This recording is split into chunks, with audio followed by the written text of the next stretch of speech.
आजादी मिलने के बाद हमारा भारतीय संविधान की रचना के लिए इंग्लैंड में गोलमेज सम्मेलन हुआ कि हमारे भारत का संविधान कैसा हो। संविधान बनाने के लिए बहुत सारे ये हुआ कमेटी में कि कोई ऐसे व्यक्ति को पैसा लेकर के दे करके संविधान बनाया जाए, किंतु इंग्लैंड में जब सम्मेलन हुआ उसमें अंग्रेजों ने कहा कि आपके देश में ऐसे महान पुरुष कानून के एक जाता है, डॉक्टर भीमराव अम्बेडकर इस देश के कानून बना सकते हैं, आप कमेटी गठित करके उनको संविधान बनाने के लिए आमंत्रित करें, क्यों नहीं भारत का संविधान बनाएंगे। फिर इसके बाद डॉक्टर अंबेडकर को कमेटी में चयन किया गया, कमेटी बनी, 20-25 लोगों की कमेटी बनी। उसमें संविधान की रचना करने के लिए अंबेडकर साहब को आहूत किया गया और 2 वर्ष 11 माह 18 दिन में भारतीय संविधान बनके तैयार हो गया। आज हम उसी संविधान के आधार पर हमारा देश चल रहा है और हम स्वतंत्र हो गए। अब हमारे भारतीय संविधान में आजादी की बात तो हमने बताया कि आजादी कैसे मिली, पर हमारे भारतीय संविधान में 2 चीज बहुत इंपॉर्टेंट चीज है। मौलिक अधिकार में स्वतंत्रता और समानता का अधिकार।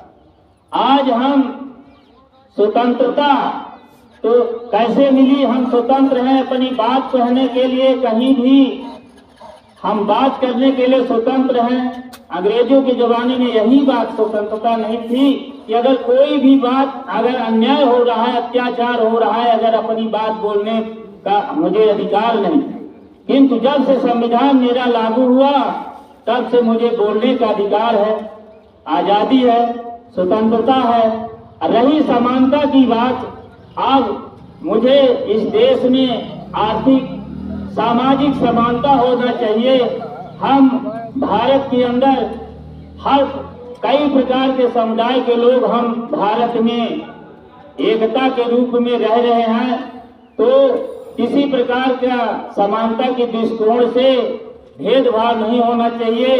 हमको कंधा में कंधा मिला करके देश के विकास में हिस्सा लेना चाहिए और देश के लिए काम करना चाहिए, क्योंकि हमारे महान पुरुष महात्मा गांधी जी अपने पारिवारिक जीवन को न देख करके देश के लिए काम किए। डॉक्टर भीमराव अम्बेडकर जी अमेरिका में पढ़े, लंदन में पढ़े, पढ़ने के बाद उन्होंने भी समाज के लिए निरंतर काम करते रहे, अपना परिवार नहीं देखे, न सुख दिखा न सुविधा देखे। उसी तरह से हम समाज के लोगों से मेरा निवेदन है कि ये 5 उंगलियां हैं, जब हम 5 उंगलियां इकट्ठा कर देते हैं तो एक ताकत के रूप में बनती है। उसी तरह से हम ग्राम पंचायत के ग्राम वासियों से मेरा निवेदन है कि आप विकास के काम में सहयोग करें, तभी विकास है, नहीं तो सदियों से मेरा भारत पीछे रहा तो आज भी सोने की चिड़िया कहे जाने वाला देश पीछे ही रहेगा। अब रही सवाल हमारे पंचायत की, पंचायत में मैं आपसे बताएं, पीसीसी रोड माननीय दयाशंकर मिश्रा जी स्वीकृत कराए थे, पहले यहाँ कराए थे ये मंगलेश्वर प्रजापति के घर से सिंगौर के घरे तक, किसी कारणवश में नहीं निकल पाया। तब मैंने दयाशंकर मिश्रा जी प्रस्ताव बदल करके वहां से कह दिए प्रधानमंत्री सड़क से ये आपके मुन्ना जी के घर से लेके यहाँ प्राथमिक शाला तक पीएस कराए फाइल। आपने सभी से सलाह लिया तो उन्होंने सब लोगों ने कहा कि बना दीजिए इसको। जब हमने बनाने लगे पीसीसी रोड स्कूल तक, तो उस पीसीसी रोड को जबकि वो मुर्मीकरण और मिट्टीकरण सड़क दयाशंकर आपके रामदयाल पटेल जी और माननीय जयप्रकाश मिश्रा के श्रीमती उषा मिश्रा जी सरपंच रहे, उनके कार्यकाल में ये मुर्मीकरण मिट्टीकरण सड़क बनाई गई थी। हम मुर्मीकरण रोड पर पीसीसी का निर्माण जब कराने के लिए गिट्टी वालू सीमेंट इस गांव के लोगों ने उस रोड पर पहुंचने लगे, पीसीसी नहीं बनाने दिए। आप सोचिए ऐसी कौन सी मानसिकता है। हमारा कहते हैं कि 2047 में देश विकसित हो जाएगा। हम जाते हैं ब्लॉक स्तर में, कोई भी कर्मचारी सुनने के लिए नहीं तैयार। जिस देश के कर्मचारी सही हो उस देश में नेताओं की कोई जरूरत नहीं है। और जिस देश के कर्मचारी भ्रष्ट हो तो नेता कर्मचारी भ्रष्ट है तो पब्लिक क्या करेगी। आज पब्लिक का कोई सुनने वाला नहीं है। आप जाइए तो कोई किसी व्यक्ति का काम कराने जाइए, आप सभी लोगों को मालूम है कि कोई सुनने वाला नहीं है। कितना भ्रष्टाचार है, कोई सीमा नहीं है। अभी हम पीसीसी रोड बनवा रहे थे शहीद भूपनारायण मिश्रा की, उसमें एक इंजीनियर मैडम ने 77 रुपए प्रति व्यक्ति प्रतिदिन के हिसाब से मूल्यांकन किया। किसी कर्मचारी को डर नहीं कि मेरी नौकरी चली जाएगी। ऐसी सरकार है, ऐसा शासन प्रशासन है। हम अमेरिका के जो है तो अपने लेवल में लेंगे कि हम अमेरिका के बराबर में बराबरी हो जाएंगे, हमारा 2047 में विकसित राष्ट्र हो जाएगा। ये कभी न सोचिएगा।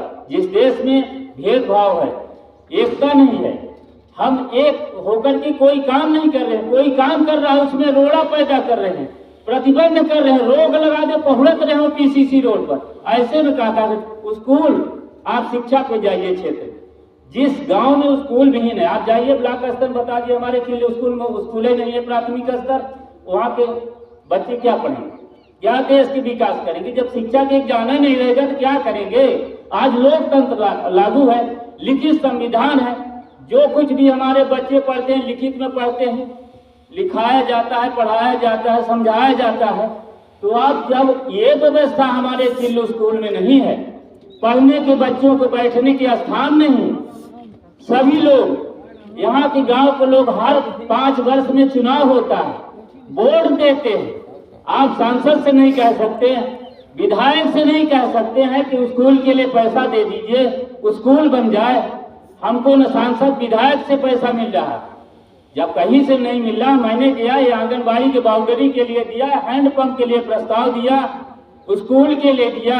हमारे बस के नहीं है स्कूल में, हम दूसरे में चुनाव करा लेंगे, स्कूल बने चाहे न बने। जहाँ ऐसी व्यवस्था है, हम विकसित राष्ट्र की कल्पना नहीं कर सकते। आप गांव से अगर देखिए, आप नीचे स्तर से आप देखिए कि यहाँ के स्तर क्या है। ब्लॉक स्तर में कोई जंगल राज, कोई सुनने वाला नहीं, कोई सुनने वाला नहीं है जनता का। जनता परेशान है, हर आदमी परेशान है। अभी ऐसे मैं चाहता हूं कि हमारे देश का एक एक नागरिक पैसा लेने लायक नहीं, कर्ज देने लायक दूसरे देश को बने। आज हमारा देश कर्ज पर डूबा हुआ, कर्ज में एक एक व्यक्ति के पास कर्जा है, देश के अंदर कर्जा है। लोन लेकर के अभी जापान से बुलेट ट्रेन आई, उसमें भी कर्जा लिया गया जापान से, एक एक नागरिक के ऊपर कर्जा है।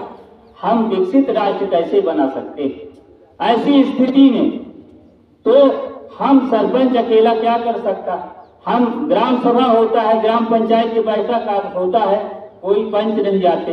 वार्ड के पंच का अधिकार है कि 60 मतदाता के अंदर में एक वार्ड के पंच का चयन होता है। वार्ड के पंच का दायित्व है अपने वार्ड की समस्या पंचायत की बैठक में रखे, और पंचायत में बैठक रखने के बाद हम उसको ग्राम सभा में अनुमोदन कराएं। ग्राम सभा में अनुमोदन करने के बाद सांसद, विधायक से, जनपद से पैसे के लिए सभी संगठित पंच, सरपंच, उप सरपंच मिलकर के राशि ले आए ताकि हमारे पंचायत के विकास हो। और ऐसी स्थिति में बताइए स्कूल के लिए तो स्कूल बनाने दे रहे हैं। शहीद सम्मान समारोह कार्यक्रम था, उसमें माननीय जनार्दन मिश्रा जी को आमंत्रित किया गया था, तो आए, उनके बीच में मैंने बात रखी, उन्होंने कहा कि हम पैसा दे देंगे, किंतु स्कूल बनवाने के लिए हम पैसा दे देंगे।